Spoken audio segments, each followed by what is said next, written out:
ये चीज बताई थी ना कि ये पॉलिसी एनालिसिस के थीम है, और इसमें हम ना किसी भी चीज का ना परसेप्शन या जो इसका जनरल प्रोपोजिशन है वो टेस्ट करते हैं।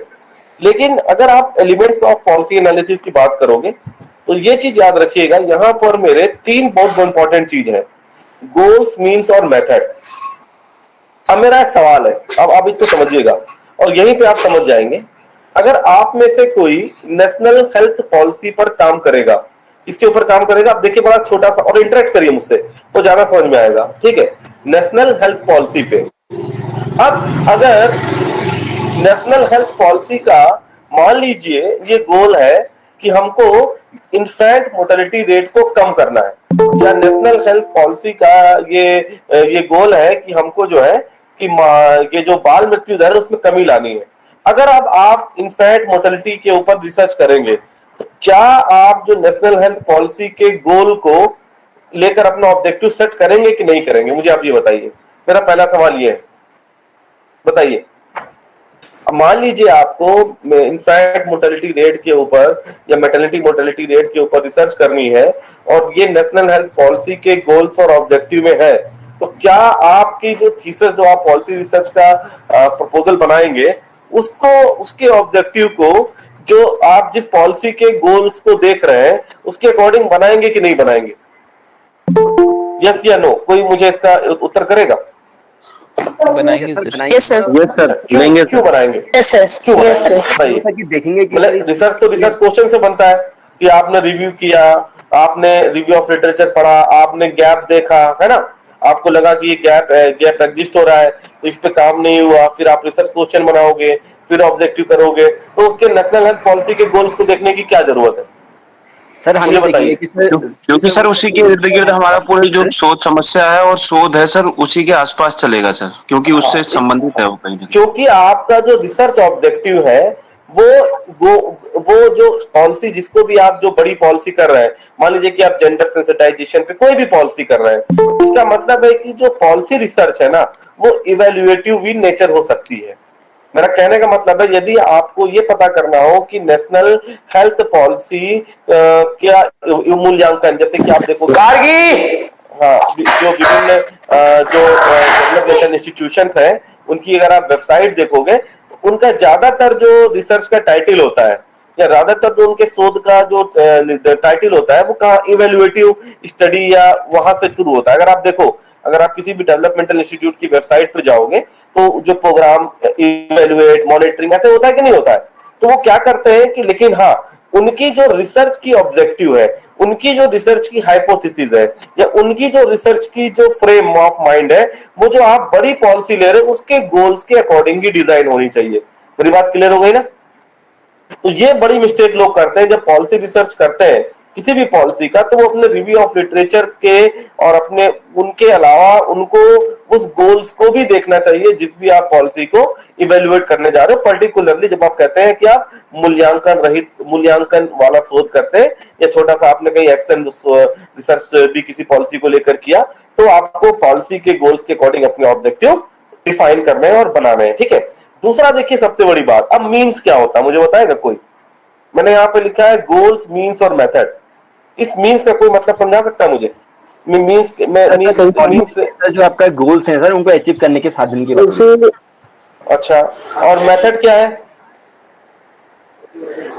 टूल्स और टेक्निक सर। हाँ, टूल्स और टेक्निक, वेरी गुड।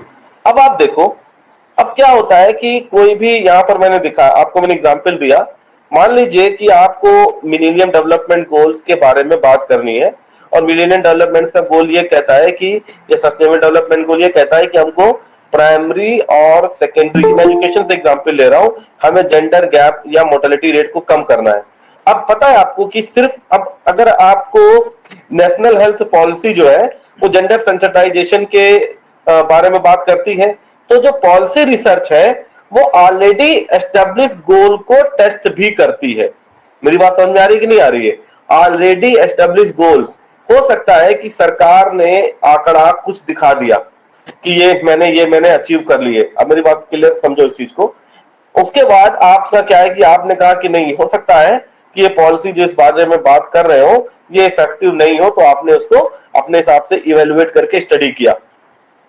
और जब आप उसको इवेल्युएट करके स्टडी करोगे तो हो सकता है कि आपके रिजल्ट जो दूसरा स्टडी कर रहा है उसके रिजल्ट से वेराइड आए। मैं आपको ना इसका सबसे बेस्ट एग्जांपल देता हूं। भारत में गरीबी को लेकर बहुत सारी नीतियां बनी है, बनी कि नहीं बनी, मुझे बताइए, बनी ना? जी सर। गरीबी जी को लेकर जैसे national rural employment poverty programme बना, गरीबी को लेकर Mahatma Gandhi national rural employment guarantee act बना, गरीबी को लेकर ही अभी आपने देखा होगा कि कुछ देर पहले जैसे वो आवास योजनाएं बनी है ना, तो बहुत सारी योजनाएं बनती है। लेकिन अब आप देखोगे कि जब गरीबी के गोल के ऊपर, अब वो एक पॉलिसी है, वो गरीबी को नीति करने का दूर का प्रोग्राम है। अब क्या होता है कि वो ऑब्जेक्टिव अचीव हो गया, सरकार ने कहा कि 50% गरीबी दूर हो गई। लेकिन आप देखोगे कि इंडिया में अब जिस सेम कमेटी गरीबी पे जब रिसर्च करती है उसके आइडिया, उसके डाटा या उसके रिजल्ट अलग आते हैं। ठीक, जब तेंदुलकर कमेटी रिसर्च करती है तो उसके डाटा अलग आते हैं, अर्जुन सेनगुप्ता कमेटी रिसर्च करती है उसके डाटा अलग आते हैं। इसका कहने का मतलब क्या है कि आपका जो हो सकता है कि कुछ पॉलिसी रिसर्च जो गोल्स अचीव्ड हो गए हैं वो डाटा सही नहीं हो। इसीलिए आप देखोगे कि पॉवर्टी डायनेमिक्स के ऊपर जो रिलायबल डाटा है वो ज्यादातर आप देखोगे कि जैसे विदेशों में लैब्स बनी, अब्दुल जलील पॉवर्टी लैब या एमआईटी के जो लैब बनी, वो क्या बोलते हैं, उन्होंने पॉलिसी रिसर्च में उन्होंने रैंडमाइज कंट्रोल ट्रायल मेथड अपनाया, तो वो एस्टेब्लिश गोल्स को टेस्ट करते ही है कंटिन्यूअसली। मेरी बात समझ आ गई ना कि एक बार हो गया खत्म नहीं हो गया। तो पॉलिसी रिसर्च जो है ना वो कंटिन्यूअस प्रोसेस है कि एक स्कीम का इवैल्यूएशन और ये कह देना कि गरीबी मिट गई और गरीब, तो हम नहीं एनालिसिस कर पाएंगे कि जो सरकार ने जो गरीबी उन्मूलन की जो प्रोग्राम, नीतियां या जो कानून बनाए वो सक्सेसफुल हुए कि नहीं हुए। तो इट इज अ कंटिन्यूएशन। तो जो गोल्स अचीव भी हो गए, जो सरकार आंकड़ा दे रही है, उस आंकड़े का परीक्षण भी हम एक पॉलिसी रिसर्च के द्वारा कर सकते हैं। बात क्लियर हो गई मेरी आप लोगों को?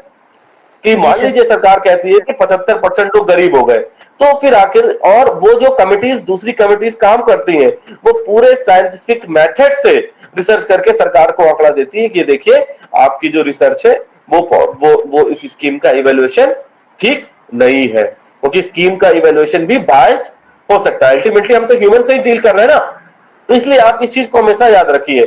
पॉलिसी रिसर्च जो है वो साइक्लिक प्रोसेस पे ही चलती है। ठीक है, मैंने आपको एग्जांपल दे दिया। अब देखो, जो भी पॉलिसी एनालिस्ट होता है वो क्या करेगा, जैसे सोशल प्रॉब्लम्स है तो वो सामाजिक नीतियों को, और सामाजिक नीतियां भी बड़ी बड़ी हो सकती है, वो उनसे डील करेगा। जो इकोनॉमिक पॉलिसी वाला है वो इकोनॉमिक प्रॉब्लम्स को डील करेगा। जो जेंडर इश्यूज पे काम करते हैं वो जेंडर सेंसिटाइजेशन की पॉलिसी को ले सकते हैं, या इन्वायरमेंटल कंसर्न्स पे जो काम करेंगे इन्वायरमेंटल पॉलिसी पे ले सकते हैं। पर ये सारी पॉलिसीज आपस में इंटर रिलेट होती है। ठीक है, तो एक चीज ये हो गई। दूसरा देखिए, मान लीजिए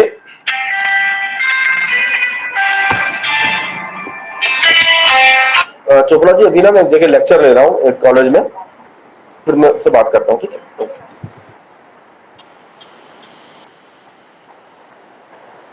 ओके। सो अभी मैंने अब दूसरा देखिए क्या होता है कि जो पॉलिसी एनालिस्ट होता है, जो पॉलिसी रिसर्चर होता है, rather than the policy researcher I am using a term policy analyst. ठीक है, कि जो पॉलिसी का मूल्यांकन करता है या पॉलिसी का विश्लेषण करता है, तो बेटर टर्म इज, ठीक है। मान लीजिए कि कोई जो है वो ये देखना चाहता है कि जो पॉलिटिकल पार्टीज है उनका जेंडर स्पेसिफिक पॉलिसीज में क्या रोल है, या जो पॉलिटिकल पार्टीज है उनका ब्यूरोक्रेसी में, तो वो दो डिफरेंट अप्रोच से भी रिसर्च कर सकते हैं। तो एक समस्या पर भी हम डिफरेंट अप्रोच से रिसर्च कर सकते हैं, मैं आपको बाद में समझाऊंगा। ये देखिए सबसे इंपॉर्टेंट पॉइंट है। कई बार क्या होता है कि जब हम पॉलिसी रिसर्च करते हैं, जब हम पॉलिसी एनालिसिस करते हैं, तो मेरे दिमाग में, हमारे दिमाग में बहुत सारी चीजें आती हैं कि हमारा जो इंफॉर्मेशन है वो किस तरीके का होगा, हमारा डाटा किस तरीके का होगा, तो हमारा जो हमारा इंफॉर्मेशन एडुकेटिव है, इंफॉर्मेटिव है। तो ये टाइप्स ऑफ जो पॉलिसी एनालिटिक्स आपके माइंड में आना चाहिए कि आप एक्स एंटे पॉलिसी एनालिसिस कर रहे हैं, कि आप एक्स पोस्ट पॉलिसी एनालिसिस कर रहे हैं, कि आप डिस्क्रिप्टिव पॉलिसी एनालिसिस कर रहे हैं, कि आप इवैल्यूएटिव पॉलिसी एनालिसिस कर रहे हैं, कि आप नॉर्मेटिव पॉलिसी एनालिसिस कर रहे हैं। ये एक इंपॉर्टेंट पॉइंट है जिसको आपको समझना पड़ेगा। मेरी बात समझ में आ गई ना, कि आपने नीति को अगर विश्लेषित करें, मैंने उसको बताया था कि देखिए, अगर आपकी पॉलिसी रिसर्च, ये आप ना कहीं नोट भी कर सकते हो, अगर आपकी इंफॉर्मेशन एडुकेटिव है, मान लीजिए कि आप ब्लैक मनी प्रॉब्लम पे एस्टिमेशन पे कर रहे हो, तो और आपकी जो प्राइमरी क्वेश्चन है, आप नोट्स में क्वेश्चन पूछते हो व्हाट शुड बी डन, तो यहां पर आपको क्या है, सब्सटेंसिव पॉलिसी रिसर्च करनी है, लेकिन आपका अप्रोच इंपेरिकल प्लस नॉर्मेटिव होगा। जैसे कि मान लीजिए ब्लैक मनी एस्टिमेशन के कि क्या हमको करना चाहिए, और इंफॉर्मेशन क्या है, एडिकेटिव इन नेचर है। मेरी बात समझ में आ गई ना, सूचना तंत्र के आधार पर। तो अगर इंफॉर्मेशन एडिकेटिव इन नेचर है और आपका जो प्राइमरी क्वेश्चन है वो सब्सटेंसिव इन नेचर है, तो किसी भी रिसर्चर को इंपेरिकल पॉलिसी मेथड को हमेशा यूज करना चाहिए, जैसे कि estimate black money and policy for corruption control, empirical method is best suited. Clear हो गया।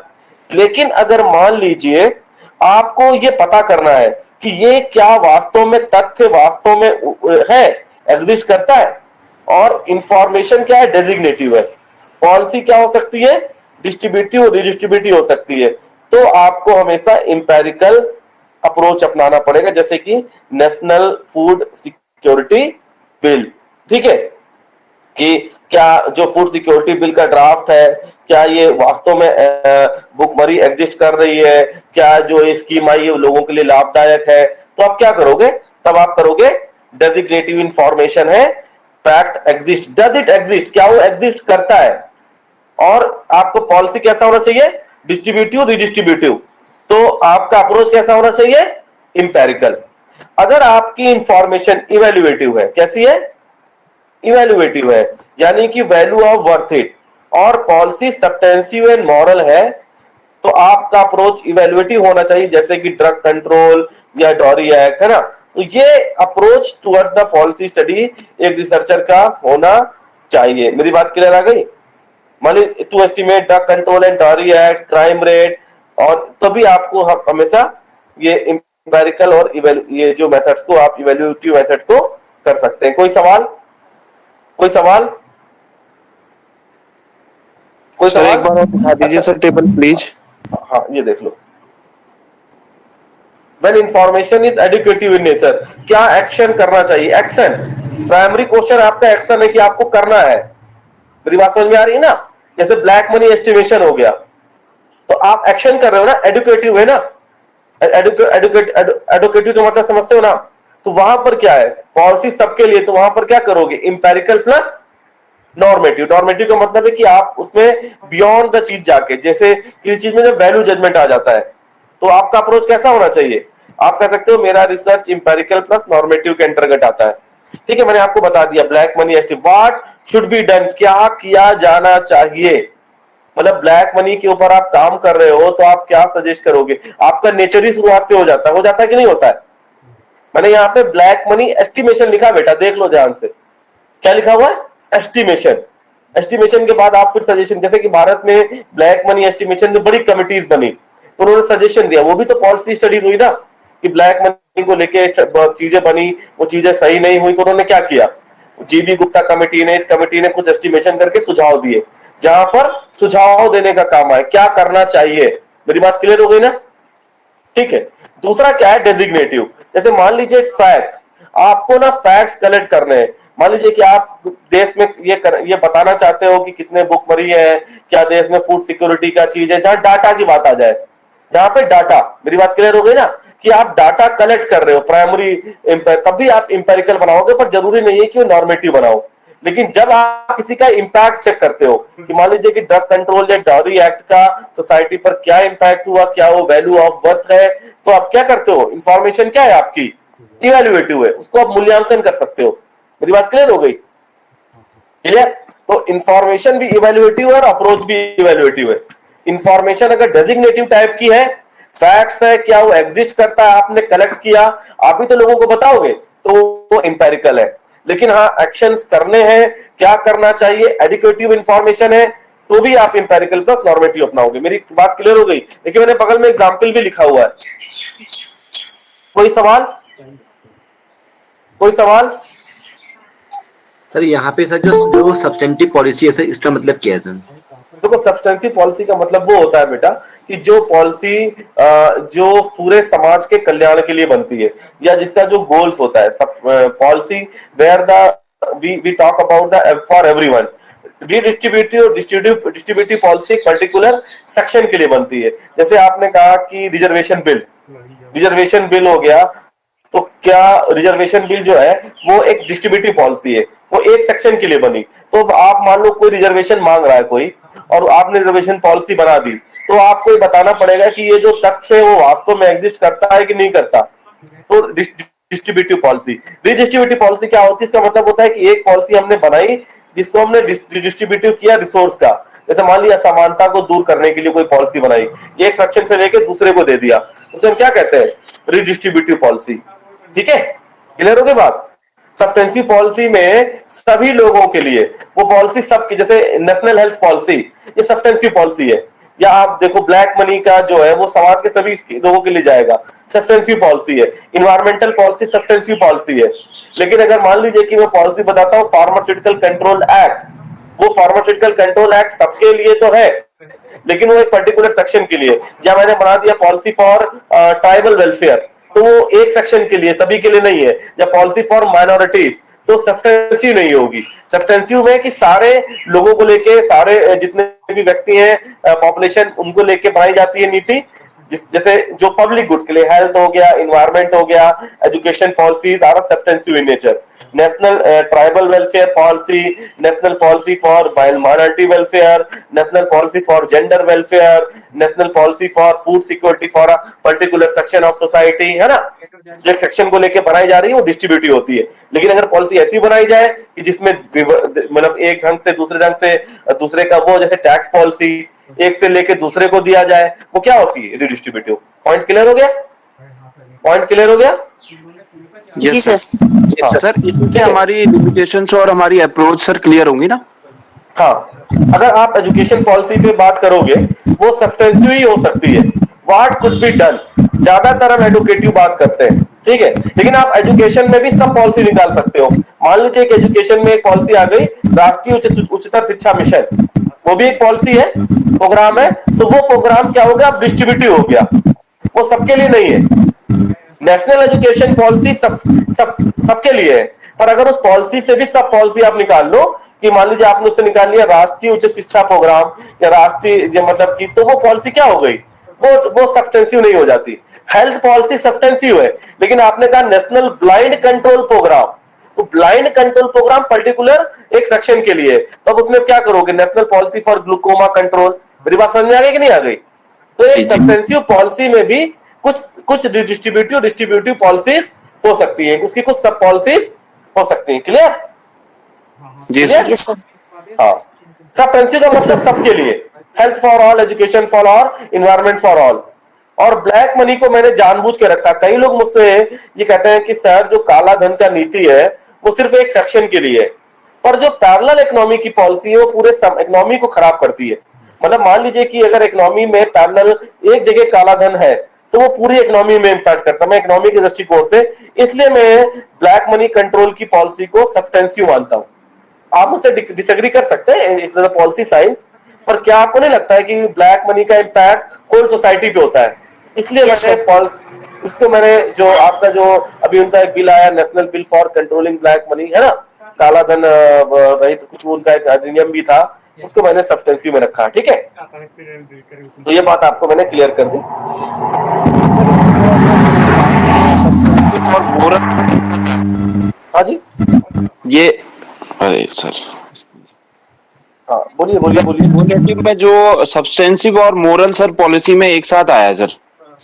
वो आप दोनों में अप्रोच में लगा सकते हो, मतलब कि सब्सटेंसिव पॉलिसी के लिए भी और मॉरल पॉलिसी से। जो कई बार क्या होता है कि आपने कहा कि अब ये जो डॉरी एक्ट है ना, जी वो जी उसका एक मॉरल सेंस भी है जी कंट्रोल करने के लिए। तो फिर आप वहां पे ना वैल्यू देखोगे, जी वैल्यू ओरिएंटेड हो गया ना वो।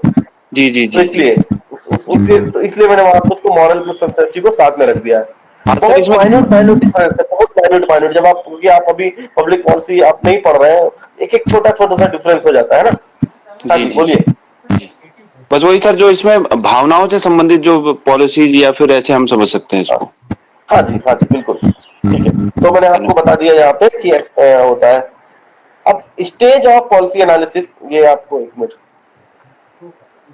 फिर से मैं शेयर कर देता हूँ। जब स्टेजेस ऑफ पॉलिसी एनालिसिस में आते हैं तो आप देखेंगे कि इनिटेशन होता है, सबसे पहले आपको इंफॉर्मेशन कलेक्ट होती है, कंसीडर किया जाता है, उस इंफॉर्मेशन पे आप डिसीजन लेते हो, इम्प्लीमेंट करते हो, इवेल्युएट करते हो और फिर टर्मिनेट करते हो। तो ये स्टेजेस ऑफ पॉलिसी एनालिसिस बहुत सारे लोगों के द्वारा बताए गए हैं। सबसे पहले क्या होता है कि आप वेरीफाई करें, आप जिस सोच पे काम करना चाहते हैं डिटेल द प्रॉब्लम करें, आप अपना एस्टेब्लिश करें इवैल्यूएशन क्राइटेरिया क्या होगा। अगर आपको लगता है कि इसमें कोई अल्टरनेटिव पॉलिसी मेथड भी बन सकते हैं, आप उसको भी करें, अल्टरनेटिव पॉलिसी को भी इवैल्यूएट करें। हम जो भी अल्टरनेटिव पॉलिसी है उनको डिस्टिंग्विश करें और मॉनिटर करें इम्प्लीमेंट पॉलिसी को। मैं आपको इसका बेस्ट एग्जांपल देता हूं।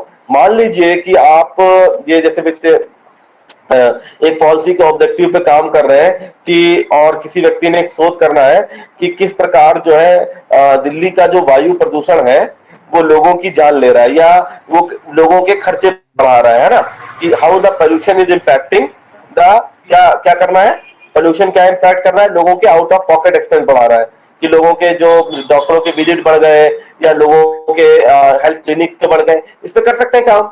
अब आपने अगर सिर्फ उसको pollution air pollution control policy से देखा तो नहीं हो पाएगा। हो सकता है कि आपके पास कोई अल्टरनेटिव पॉलिसी भी हो। जैसे बेसिकली जो लोग टीबी कंट्रोल प्रोग्राम का सक्सेस आपको देखना है, अमिताभ बच्चन कहते हैं ना कि ये टीबी हारेगा देश जीतेगा, और बहुत सालों से चल रहा है। नेशनल टीबी कंट्रोल प्रोग्राम एक पॉलिसी है, आपको पता है कि नहीं पता, देश में राष्ट्रीय क्षय रोग के ऊपर पूरी एक नीति है। अभी कुछ दिन पहले भी मतलब उसको टाइम टू टाइम रिफेम होता रहता है। तो अगर आपको उस पॉलिसी को इवैल्यूएट करना है तो आपको उस शहर का ये भी देखना पड़ेगा कि इन्वायरमेंटल पॉलिसी कैसा है, उस शहर का वेस्ट मैनेजमेंट पॉलिसी भी कैसा है। मेरी बात समझ आ रही है कि नहीं आ रही है? तो अगर वेस्ट मैनेजमेंट पॉलिसी ठीक नहीं है, इन्वायरमेंटल कंट्रोल पॉलिसी ठीक नहीं है, तो फिर आप नेशनल टीबी कंट्रोल प्रोग्राम के सक्सेस को नहीं कर सकते। इसलिए अल्टरनेटिव क्राइटेरिया रखना बहुत जरूरी है। मेरी बात समझ में आ रही है ना? कई लोग कहते हैं कि टीबी की दवा छोड़ देने से टीबी फिर से हो जाता है, पर वो जरूरी ना हो। क्यों हो सकता है कि वो जो व्यक्ति एक इलाके में या शहर में रह रहा हो, वहां पर उसका जो एयर क्वालिटी इंडेक्स काफी खराब हो सकता है कि वहां की वाटर क्वालिटी इंडेक्स बहुत खराब हो, तो सरकार वहां के जल जो सरकार की नेशनल ड्रिंकिंग वाटर मिशन के ऊपर भी इम्पैक्ट पड़ सकता है कि नहीं पड़ सकता है। क्योंकि एक पॉलिसी का ऑब्जेक्टिव दूसरे पॉलिसी के ऑब्जेक्टिव को पूरा करता है कि अगर स्वच्छ पानी मिलेगा तभी तो हमारा जो वाटर बोर्न डिजीज या किडनी डिजीज नहीं होगी। बात समझ आ रही ना? अगर स्वच्छ एयर मिलेगी या जो माइनिंग सही तरीके से होगी तो टीबी कंट्रोल अच्छे से होगा कि नहीं होगा, मुझे बताइए।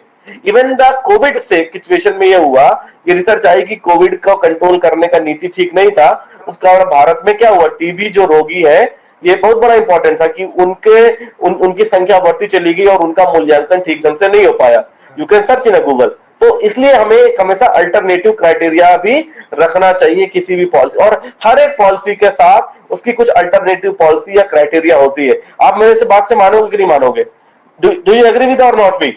Yes sir. सहमत है तो ये एक बड़ा सवाल है। सही है सर, बिल्कुल। इस सवाल को आप नहीं कर सकते। अब देखिए, अब यहां से मैं अब आपको कुछ टेक्निकल वर्ड्स में ले जाऊंगा। जब हम पॉलिसी एनालिसिस फ्रेम करते हैं, जैसे कि आप कई लोग जो मैथमेटिक्स पढ़ते हैं या इकोनोमेट्रिक्स पढ़ते हैं, तो वहां पर बड़े सारे मॉडल होते हैं। तो पॉलिसी एनालिसिस को करने के लिए या पॉलिसी रिसर्च को करने के लिए भी हमारे पास बहुत सारे मॉडल होते हैं। तो जो सबसे पहला मॉडल है उसे हम कहते हैं सिस्टम मॉडल, दूसरा हमारा मॉडल है इनपुट सेंट्रलाइज मॉडल, तीसरा हमारा मॉडल है डिसेंट्रलाइज मॉडल। अब इन मॉडल की विशेषता क्या है? तो जब इन मॉडल्स पे आप आते हैं तो क्या होता है कि कई बार क्या होता है कि मॉडल को हमको बड़ा रेशनल मॉडल से देखना पड़ता है, कई बार हम पॉलिसी फॉर्मुलेशन के स्टेज मॉडल की तरफ से देखते हैं। ये जितना भी नाम लिखा है ना, ड्रॉर, ये पॉलिसी रिसर्च के बहुत बड़े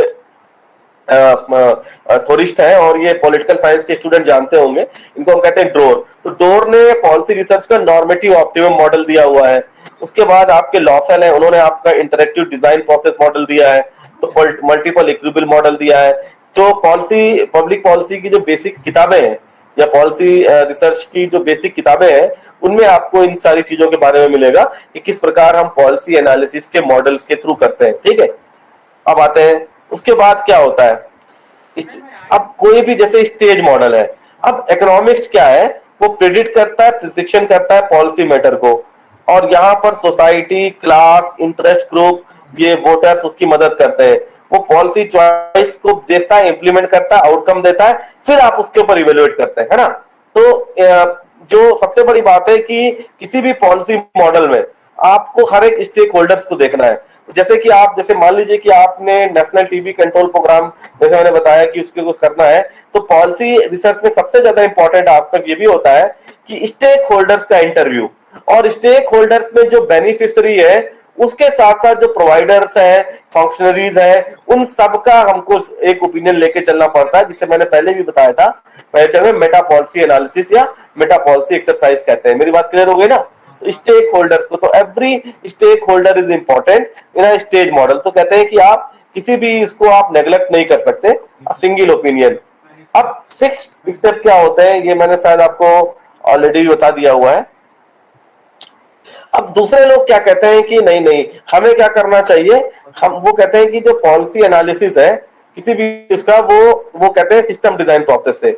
मान लीजिए वो कहते हैं कि जो डिमांड है, डिमांड इंडिविजुअल, ऑर्गेनाइजेशन, सपोर्ट या ग्रुप द्वारा की जाती है, कस्टम, इंटरनेशनल बॉडीज द्वारा, फिर वो पॉलिटिकल पार्टी, लिजिस्लेचरी, जुडिशरी, ब्यूरोक्रेसी उसको डिसीजन मेकिंग लाती है, लॉ बनता है, आउटकम बनता है, फिर करते हैं। अब उदाहरण के तौर पे ना देखो, यहाँ पे ना मैं किसी पॉलिटिकल कमेंट पे नहीं जाता, पर आप इसको समझिए डिमांड क्या है और उसके ऊपर भी लोग शोध करते हैं। जैसे मान लीजिए कि आपको इवेल्युएट करना है कि जैसे गवर्नमेंट ने पॉलिसीज बनाई, सेपरेट पॉलिसी फॉर रिजर्वेशन।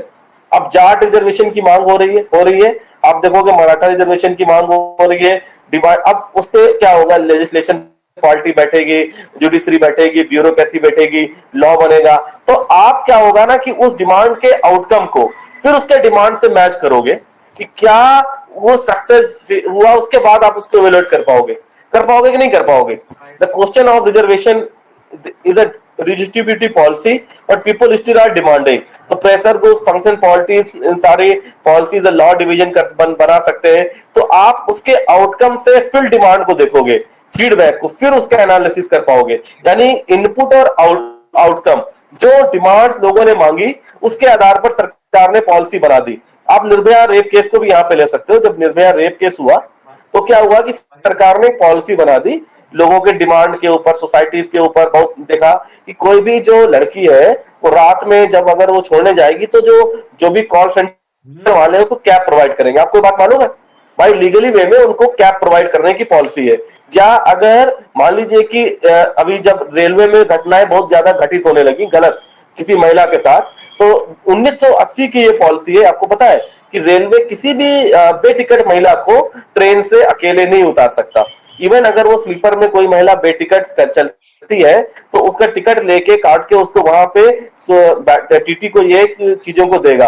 अब आप सोचोगे ये मैं क्यों समझा रहा हूँ, डिमांड आई लोगों की क्योंकि रेलवे में महिलाओं के प्रति अपराध ज्यादा थे, निर्भया रेप के केस के प्रति के बाद लोगों में जागरूकता आई क्या। लेकिन अगर वो आउटकम जो मिला, क्या वो आउटकम या कानून या लॉ बना, फिर उसको इनपुट की तरफ ले जाओ। तो आज का मैं अखबार पढ़ा तो उसमें ये नजर आया कि रेलवे ने जो नीति बनाई उसका कभी भी अनुपालन ही नहीं हुआ। लोगों की मांग पर वो नीति बनी थी 80s के दशक में, लोगों ने मांगा वो चीज, ठीक है, कि किसी भी महिला को अकेले अगर वो बेटिकट चाहे वो किस कम्युनिटी की भी हो उसको आप स्टेशन पे अकेले नहीं उतार सकते। या वो थर्ड एसी में हो तो आप उसको स्लीपर में इनकाउंटेड करके भेज सकते हो, पर स्लीपर से उतार नहीं सकते। लेकिन क्या वो हुआ? या अगर मान लीजिए, तो इसलिए आपको देखना पड़ेगा कि आउटकम के बाद क्या वो इनपुट फिर से एग्जिस्ट करता है। तो वो कहते हैं कि ये सिस्टमेटिक डिजाइन के थ्रू इनपुट आउटपुट के आधार पर हमको देखना चाहिए। जहां से मांग शुरू हुई फिर वो आउटकम आया, फिर उस आउटकम के आधार पर आपको फिर से वो डिमांड देखनी है और फिर से पॉल, यानी कि साइक्लिक प्रोसेस पे आगे बात क्लियर हो गई ना। पर्टिकुलरली ये वो लोग जैसे जो जेंडर सेंसिटाइजेशन पर रिसर्च कर रहे हो या क्राइम रेट पर रिसर्च कर रहे हो, सोसाइटल अटेम्प्ट के ऊपर रिसर्च कर रहे हो, जब जनता कोई मांग करती है सरकार नीति बना देती है, कानून बना देती है, उसके इवेल्युएट के लिए ये सिस्टम डिजाइन प्रोसेस ज्यादा बेटर है। मेरी बात क्लियर हो गई कि नहीं क्लियर हो गई? कोई इससे मेरे से डिसएग्री करता है? मुझे बताइए। एग्री है आप हम एग्री करते हैं सर। हाँ, कि हम इस चीज को समझे कि इनपुट सही हम आउटकम देंगे ना आपको। डिमांड इंडिविजुअल ने की, सोसाइटी ने की, ग्रुप्स ने किया, फिर बाद में आखिर उस पर अमल क्यों नहीं हुआ और कितने हुआ, ये बहुत बड़ा सवाल है।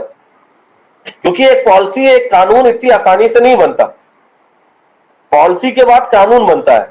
तो अगर वो बनने के बाद भी अगर वो चीज लागू नहीं होती, इसमें काफी पैसा भी खर्च होता है, ये तुरंत नहीं बन जाता। भाई लेजिस्लेचर बैठेगा, पॉलिटिकल पार्टीज बैठेंगी, मीडिया डिबेट करेगा, जुडिशरी इंटरवेन करेगी, तब जाके कोई कानून बनेगा। बनेगा कि नहीं बनेगा? तो इसलिए वो बहुत आवश्यक है। ठीक है, उसके बाद ड्रॉर का जो मॉडल है, सॉरी मैं मल्टीपल इक्विलिब्रियम मॉडल आप ज्यादा आप नहीं समझे तो ज्यादा बेटर है। ड्रॉर क्या कहता है कि पॉलिसी मेकिंग का मॉडल ना मेटा एक्सरसाइज पे होना चाहिए।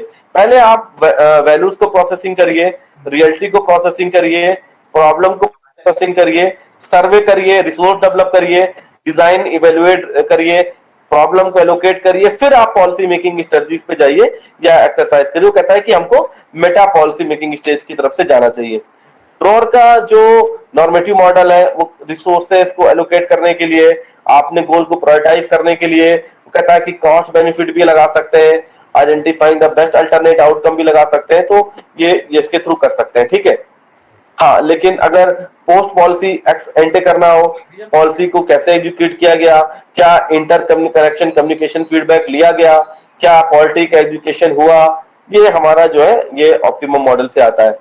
ठीक है, एस्टन का जो पॉलिसी एनालिसिस का मॉडल है या पॉलिसी रिसर्च का मॉडल है वो सिस्टम इंटरेक्शन भी मॉडल कहा जाता है, और उस मॉडल को इरेशनल मॉडल है, इसे हम ब्लैक बॉक्स मॉडल एनालिसिस भी कहते हैं। तो ईस्टर्न मॉडल ये कहता है कि पॉलिटिकल आउटपुट इन्फ्लुएंसेस आउटपुट और फीडबैक साइकिल होता है, और पॉलिसी साइकिल जो है वो नई जनरेट को डिमांड करता है। हेलो, एक मिनट, हेलो, हाँ जी, हेलो,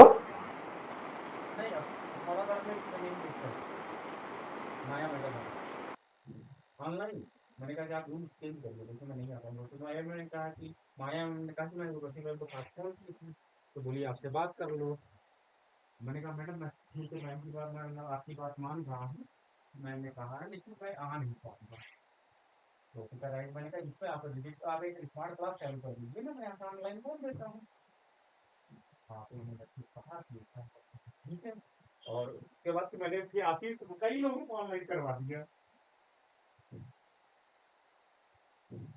अभी अच्छे सब पसंद मिल जाएंगे। पांडा जी आ रहे थे, हायर एजुकेशन पॉलिसी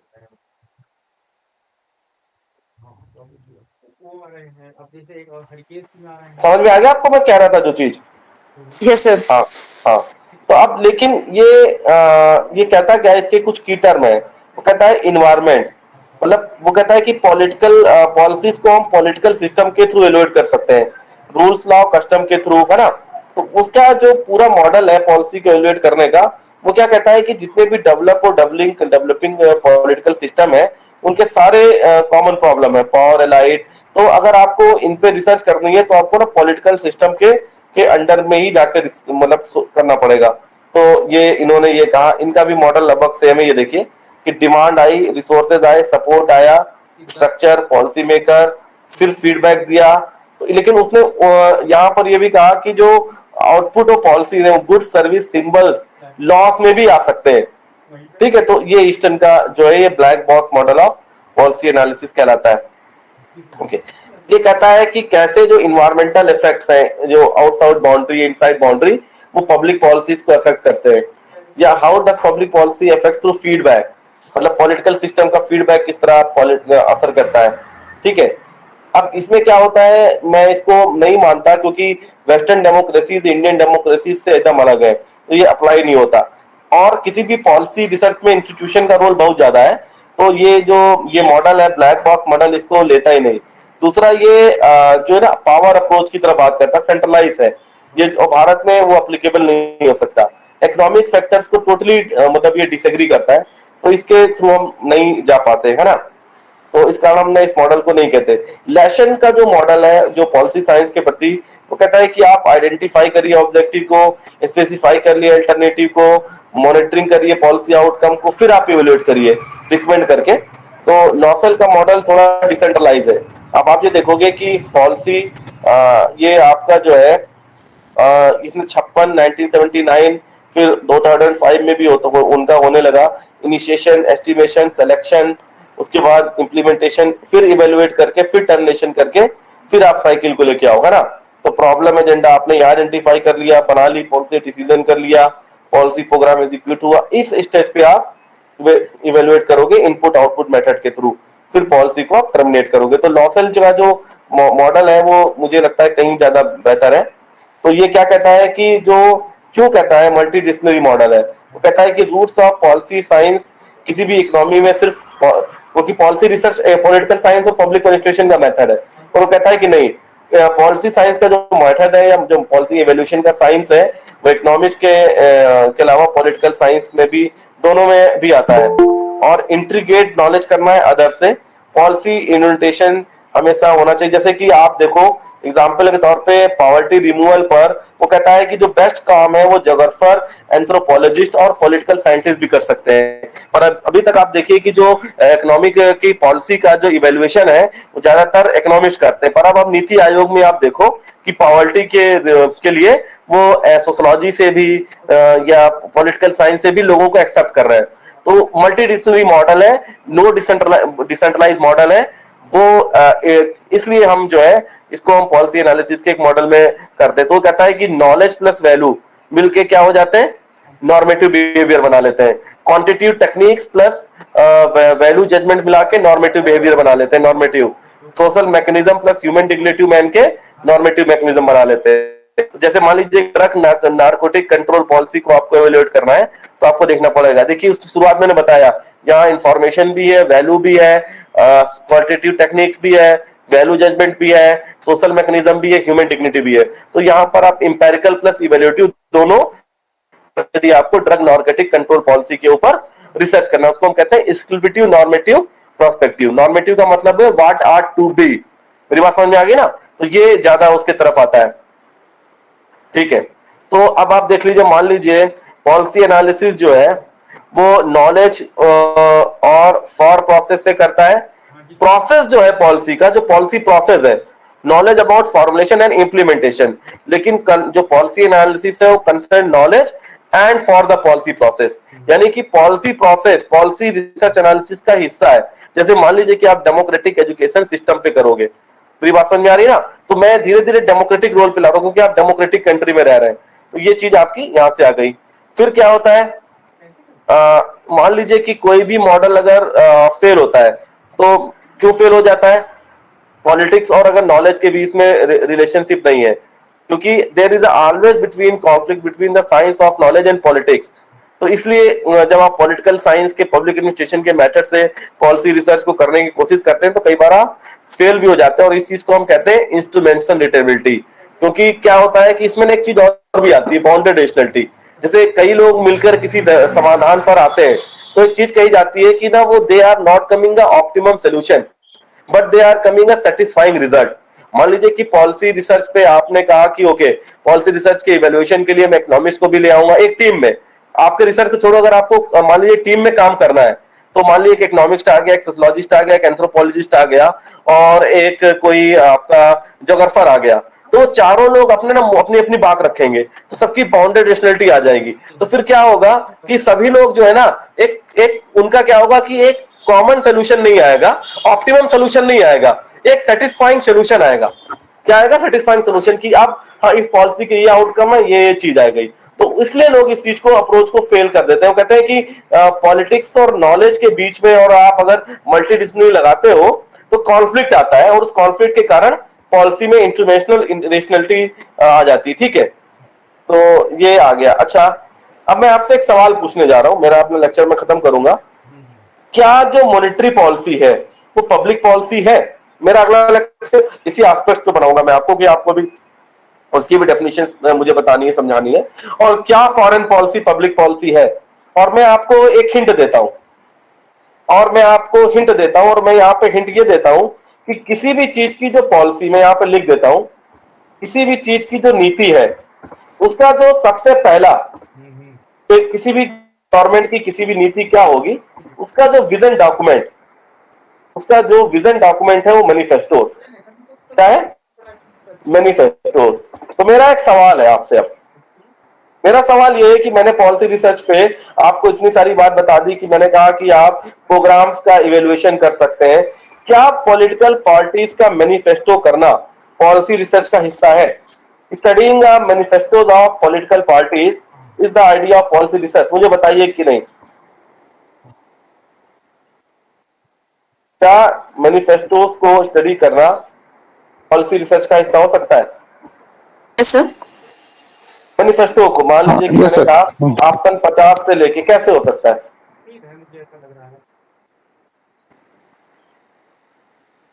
क्या मिलेगा आपको?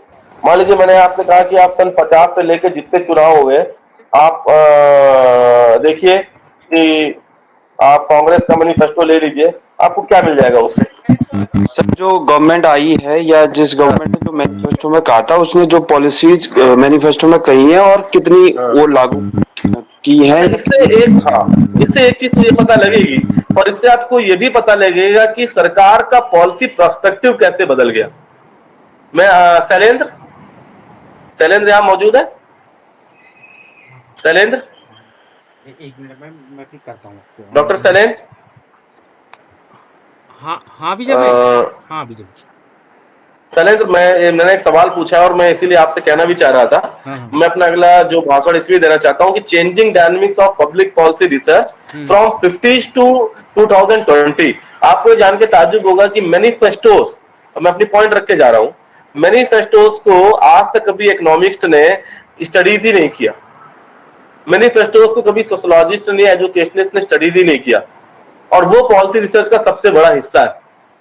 हमेशा पॉलिटिकल साइंटिस्ट करते और एक डायमेंशन से करते हैं। अब आप ये सोचो कि अगर मैं सन 50 से कांग्रेस सरकार के मैनिफेस्टोस का, कितनी बार चुनाव हुए हमारे देश में, 14 बार आम चुनाव हुए या स्टेट्स में चुनाव हुए, अगर मैं उनके मैनिफेस्टोस का कंटेंट एनालिसिस करूं तो मैं पता कर सकता हूं कि उनका जो पॉलिसी समझने का तरीका कैसे अलग अलग था, और जो मैनिफेस्टो के बाद आने पर उन्होंने क्या पॉलिसी बनाई, किस तरह की पॉलिसी बनाई, कोई कैपिटलिस्टिक पॉलिसी बनाई या सब्सटेंसिव पॉलिसी बनाने के साथ साथ उन पॉलिसीज में कुछ उन्होंने जो ऐसी पॉलिसीज बनाई जो गरीबों के लिए रिग्रेस हो। तो हम पॉलिसी रिसर्च में पॉलिसी का एवोल्यूशन तो करते हैं, लेकिन जो पॉलिसी बनाने वाले हैं उस मेटा एक्सरसाइज का अध्ययन नहीं करते। Meta exercise of making a manifesto करना चाहिए कि नहीं करना चाहिए, मुझे बताइए। क्या मैनिफेस्टोस का स्टडीज इकोनॉमिक प्रोस्पेक्ट से पॉलिसी रिसर्च का हिस्सा नहीं है? क्योंकि वो उनकी सोच दिखाता है ना। अल्टीमेटली वो चुनाव लड़ते हैं, उस चुनाव लड़ने के बाद उस विजन पे आते हैं, फिर वो संसद में उस चीज पे बहस करते हैं, फिर वो कानून बनाते हैं। मान लीजिए कि उन्होंने मैनिफेस्टो में प्रॉमिस कुछ और किया, संसद में बहस कुछ और की और पॉलिसी कुछ और बनाई, तो क्या ये पॉलिसी डेविएशन नहीं है? नहीं सॉरी, इसको कह सकते हैं क्या ये पॉलिसी गैप नहीं है कि नहीं, मुझे बताइए। बिल्कुल सर, है सर। और आपको जान के ताज्जुब होगा कि हर एक foreign policy is a public policy, पर इसके बारे में कभी कोई सोचता नहीं है। हर पॉलिटी अपने मैनिफेस्टो में, अब मैनिफेस्टो देखना, जो मैनिफेस्टो डिजाइन करती है ना, उसमें सबसे ज्यादा वर्ड नीति होते हैं। हमारी नीति ऐसी होगी, हमारी सार्वजनिक नीति ऐसी होगी। किसी पॉलिटिकल पार्टीज का मैनिफेस्टो देख लो, क्या एजुकेशन के बारे में बोलेंगे, वो हेल्थ के बारे में बोलेंगे कि नहीं बोलेंगे, गरीबी के बारे में बोलेंगे, चाहे वो सीपीआईएम का ले लो।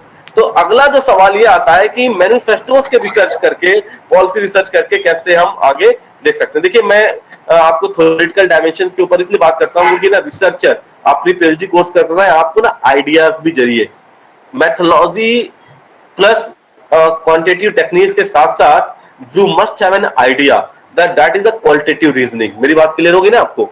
तो जब आपके पास थॉट होगा ना, तो आपका अच्छा डाटा जो आप रिसर्च में कर रहे हो उसको आप इंप्लीमेंट कर पाओगे, उसको आप अच्छे से सोच पाओगे, है ना? Am I right? Am I right? दुर्भाग्य से हिंदुस्तान में ना एक ढर्रे पे एक ढर्रे पे रिसर्च कराई जाती है।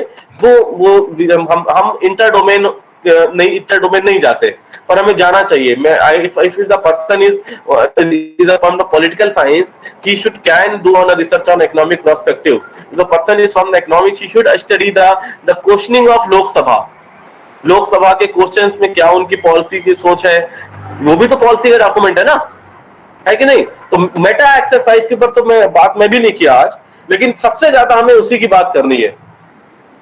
मेरी बात समझ आ रही कि नहीं आ रही है?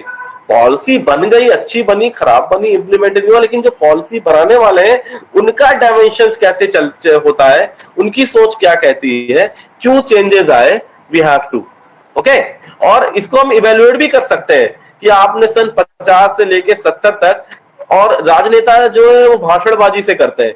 एक रिसर्चर उस चीज को पर्टिकुलरली मॉडल्स लगा के आईडी के पूरा अप्रोच लगा के ये मैनिफेस्टो में बात हुई थी, ये चीजें हुई, 50 साल का ये चीजों पे आई, ये आपकी सब्सटेंसिव पॉलिसी पे आपने इतना काम किया, आपने कितने सवाल पूछे हेल्थ से लेके और कितने, मान लीजिए मैनिफेस्टो में उसने अब आपको ना एक अच्छा एग्जांपल देता हूं, मैनिफेस्टो में 75 बार कोई अपना एजुकेशन वर्ड इस्तेमाल कर रहा है, और अगर वो संसद के डिबेट में, मैं ना बहुत ज्यादा मैथमेटिकल चीज में नहीं जाता, संसद में एजुकेशन पॉलिसी बनी और उस पॉलिटिकल पार्टी के एक व्यक्ति ने भी डिबेट में पार्टिसिपेट नहीं किया, तो क्या आप ये इवैल्यूएशन का क्वेश्चन नहीं है? आप मुझे बताइए, एक पॉलिटिकल पार्टी जो अपने मैनिफेस्टो में 100 बार एजुकेशन शब्द का प्रॉमिस करती है, फ्री एजुकेशन, ये एजुकेशन, वो एजुकेशन डिबेट में एक बार भी इसका सांसद पार्टिसिपेट नहीं करता, पूरा नेशनल एजुकेशन पॉलिसी बन जाती है। Is this not a question of evaluation? National education policy का तो इवैल्यूएशन होना ही होना है, वो तो मैं करूंगा ही, वो सब्सटेंसिव पॉलिसी बन गई, लेकिन क्या इसका इवैल्यूएशन नहीं होना चाहिए? आप मुझे बताइए। होना चाहिए सर, बिल्कुल होना चाहिए। पर यही तो दिक्कत है। बहुत सारी नेशनल पॉलिसीज में और पॉलिसी मेकर्स जो होते हैं सर, उसमें विशेषज्ञ, पहली बात तो सर उसमें विशेषज्ञों को इनवाइट नहीं किया जाता मेरे हिसाब से। जब हमने मैं एजुकेशन एमएड कर रही थी तो तब हमें वहां पे पता चला कि विषय के विशेषज्ञों को वहां नहीं बुलाया जाता, और वहां जी और वहां पे सर जैसे मेरा हिंदी सब्जेक्ट है, साइंस है, पॉलिटिकल साइंस है या कॉमर्स है, कोई भी स्ट्रीम का, कि आखिर 1 से लेके 5 तक के बच्चे के लिए क्या जरूरी है, उसको उसके जो बुकें हैं, टेक्स्ट बुक है उसकी जो जिसको हम लगा रहे हैं, उसके जो उसका बौद्धिक स्तर है वो किस तरह, मतलब कितनी वो कितनी बौद्धिक क्षमता होती है उसके अंदर, वो कितना ही अर्न कर लेता है, तो हमें क्या वहां पे क्या हमें उनको देना चाहिए, ये सारी चीजें मतलब गायब ही हैं सर। और सर जितनी भी पॉलिसीज बनी हैं वो आप उनका अध्ययन करेंगे, क्योंकि मैंने खुद उनका अध्ययन किया है सर, और मतलब बार बार बहुत सारी चीजें रिपीट बार बार होती चली जाती हैं, पर काम धरातल में कुछ नहीं है। आप वो बात सही कह रहे हो, पर मेरा अप्रोच यही था कि मैं संसद के क्वेश्चंस के ऊपर मैं रिसर्च नहीं देखता, पर्टिकुलरली फील्ड्स के, क्योंकि बिल्कुल सर, एक भी रिसर्च नहीं है सर इसमें, और इस क्षेत्र में कोई ध्यान भी नहीं देता। अगर कोई मतलब बोलता है तो उसको ना मतलब सुनने के उसमें मतलब सुनने के मूड में भी कोई नहीं रहता। कंसेप्शन पढ़ाने आया था, लेकिन क्योंकि मैं एक राइटर भी हूँ, तो मुझे लगता है कि इन चीजों पर सवाल उठाना जरूरी है कि आप पॉलिसी जो बना रहे हैं वो पॉलिसी बन कैसी रही, उस पर भी तो रिसर्च करो। जी सर, दूसरी बात ये है सर, जी दूसरी बात ये है सर कि जो हम आज सुविधाजनक जीवन जी रहे हैं, ये हमारे पूर्वजों की देन है, हमारा इसमें कुछ भी हाथ नहीं है। और जो हम आज अपने बच्चों को देंगे ना, वो भविष्य निर्माण करेंगे। और आज अगर हम देखें सर ना, अपने बच्चों को हम क्या दे रहे हैं, वाकई में सर ना, हम ना तो उनको वैल्यू वाली शिक्षा दे रहे हैं, ना ही उनका बौद्धिक विकास हम कर रहे हैं, ना ही उनका शारीरिक विकास हम कर रहे हैं, ना ही उनका स्पिरिचुअल